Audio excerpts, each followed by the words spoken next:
All right, a lot to talk about today. We're going to be leading off with a story from The Independent about how the Trump administration is costing taxpayers millions in his weekly golf trips.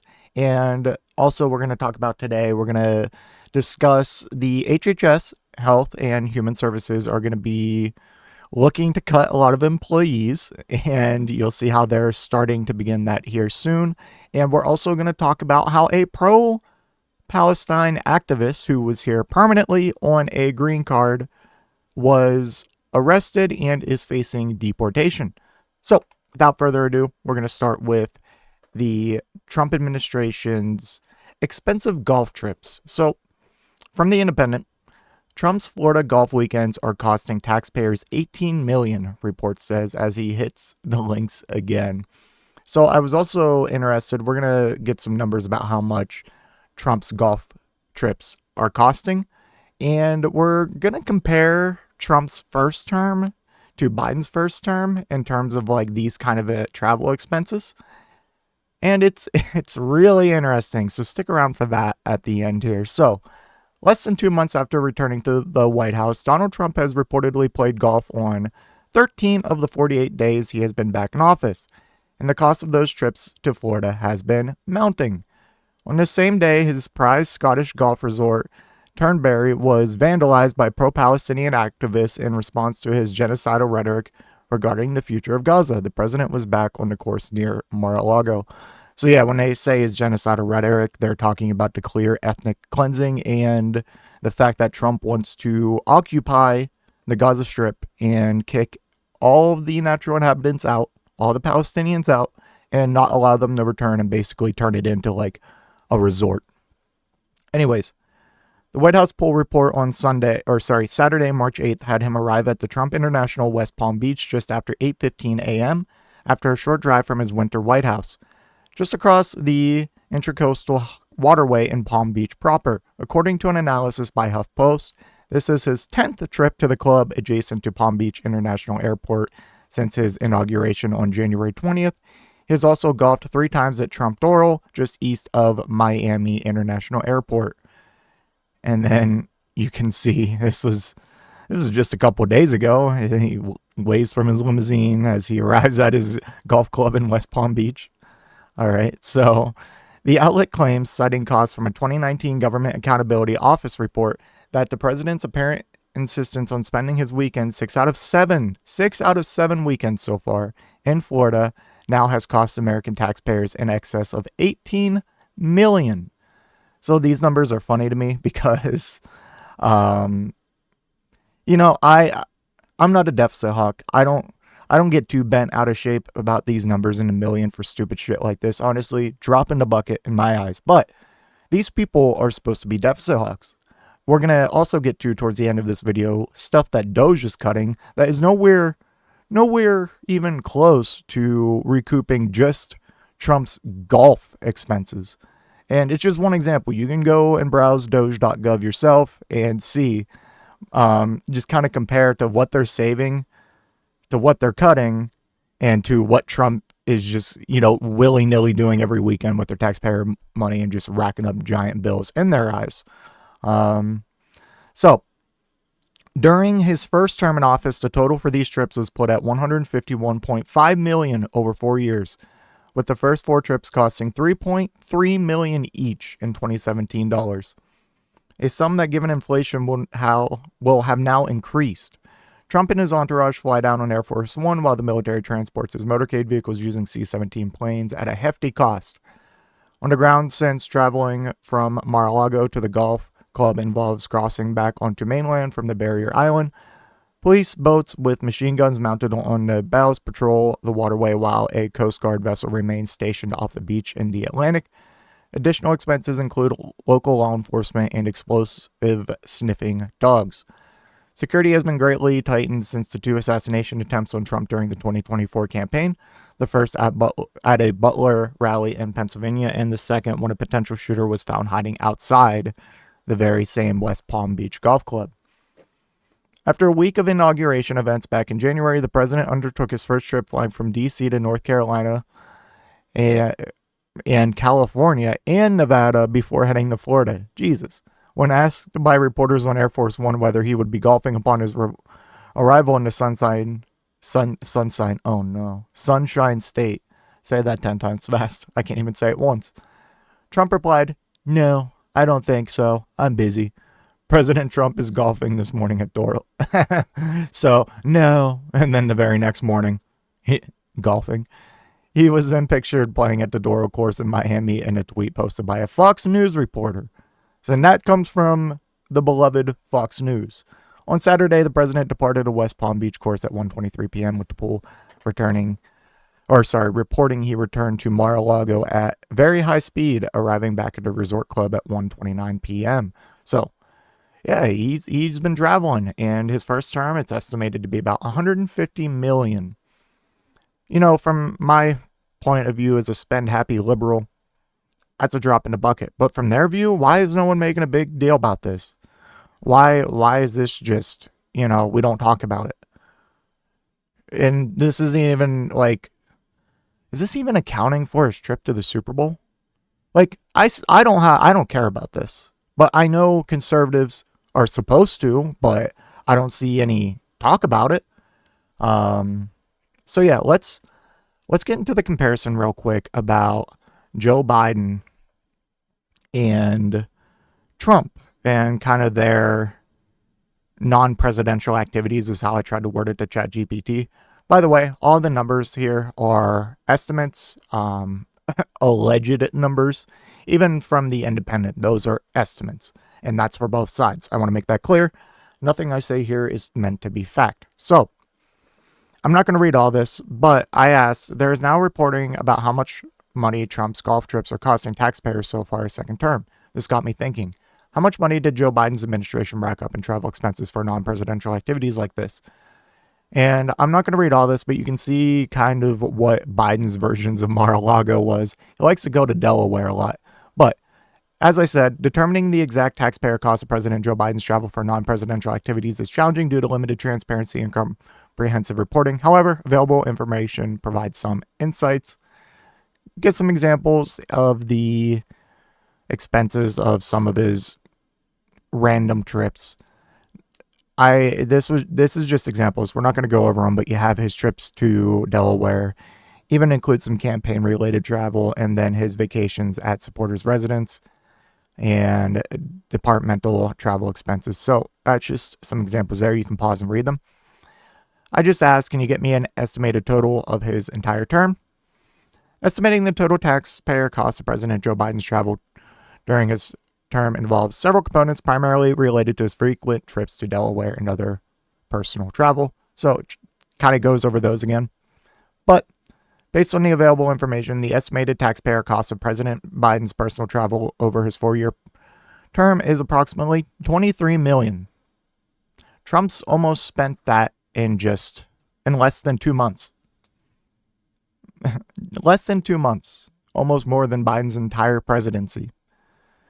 And we already seen the numbers of Trump's first term. The estimates was about, 151 million. Here, ChatGPT estimates it to be 141 million. We'll even use that because that's still significantly more than Biden's 22 million over a comparable period. And of course, it's important to note that these figures are estimates. So yeah, it has Biden around 22, 23 million, and it has Trump anywhere between 141 to 151 million. DOGE, fiscal hawks, where are you at? Where's the big deal about this?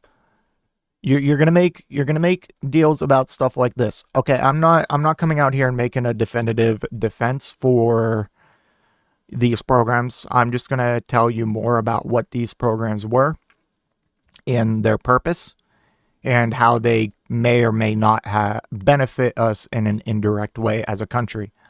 The main thing I just want to focus here is the numbers. So far, individually, these are all under $1 million. So not even close to barely covers one of Trump's trips. So keep those numbers in mind. I asked ChatGPT, are any of these programs actually important or useful? Also, I forgot to mention before this, I use ChatGPT to disprove MAGA claims and fact check MAGA claims in general, because if ChatGPT has any informed bias politically, it would be right leaning based on the fact that it's owned by Sam Altman, and Sam Altman is a very close figure to Trump, and he's a part of Project Stargate, the whole executive order about funding AI and blah blah blah. So that's why I use it. Anyways, let's talk a little bit about what these programs do. So the alpaca farming in Peru that costs us $903,000, less than $1 million. Alpaca farming is a key economic activity in Peru, providing income to indigenous communities. And high quality alpaca wool is a valuable export. And then you have mushroom and pea marketability in Guatemala. Agricultural market support can help farmers access better price and distribution channels, increasing rural incomes. So stick around with me to the end of this. I'm going to tell you how this can come back to us if you're thinking, well, like, how could this benefit us? Stick around. We'll get there. I promise. Help small. So this is for the fruit and jam expansion in Honduras, 677,000. Help small producers compete in markets by improving processing and distribution.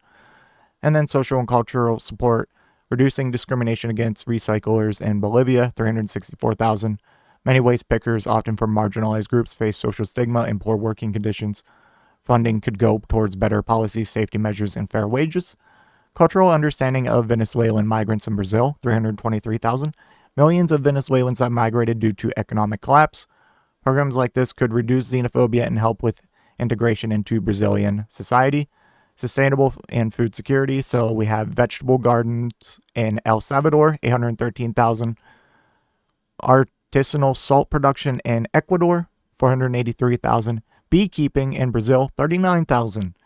Beekeeping supports pollination, and I didn't read all these, but you're getting the gist here, I hope. So these all support the economies in these communities to one degree or another. So why is this important to us? Why does it matter if someone in Ecuador is making this? This kind of goes back to videos we talked about US aid and the projection of soft power around the world. And soft power is exerting US influence in building relations with other nations without the use of, traditional boots on the ground, which would be like hard power.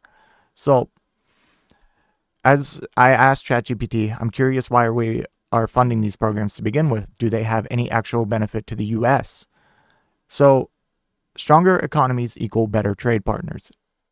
As we do in USAID, we develop other developing countries' economies in certain areas so that we can turn them into significant trade partners for our country, and in turn boosting our economy. So you could almost view it as a way as paying for itself.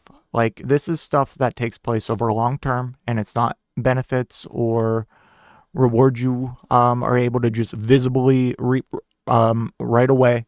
So example, if Honduran farmers expand their fruit and jam production, they may need more American agricultural equipment, fertilizers, or logistical services, in turn boosting certain industries of our own economy.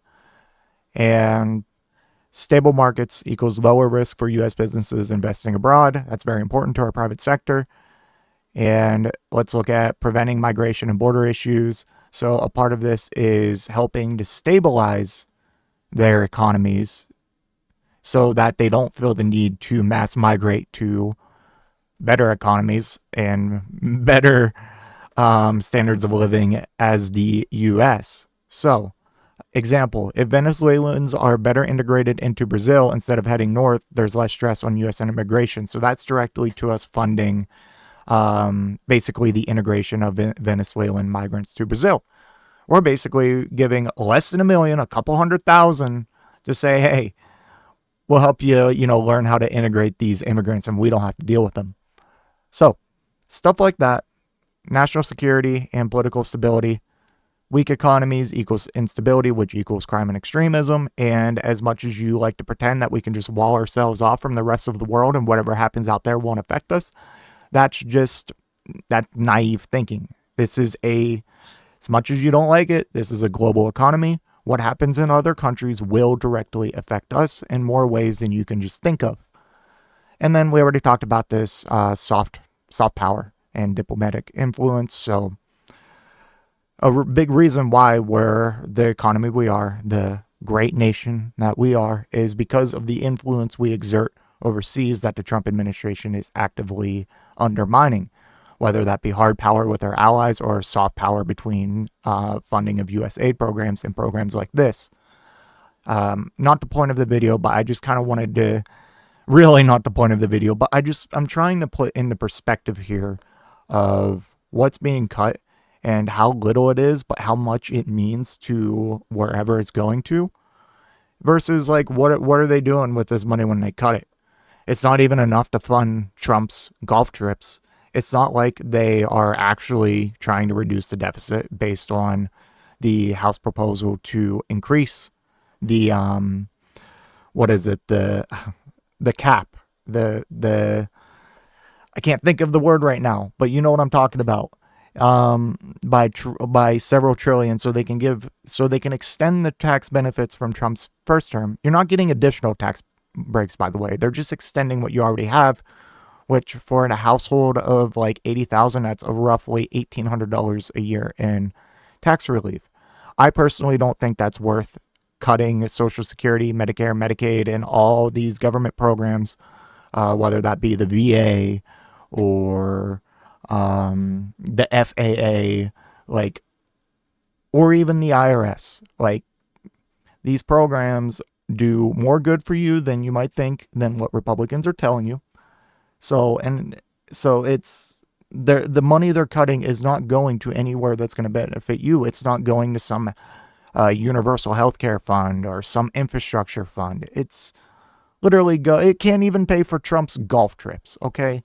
So stop letting them act like they're doing this whole deficit hawking and they actually care about government spending. They don't. It's all ideological. They are cutting things they just don't agree with, not because it's corrupt or not because it's fraud. Anyways, this video went in a whole different direction than I anticipated, but I hope you got a lot from it.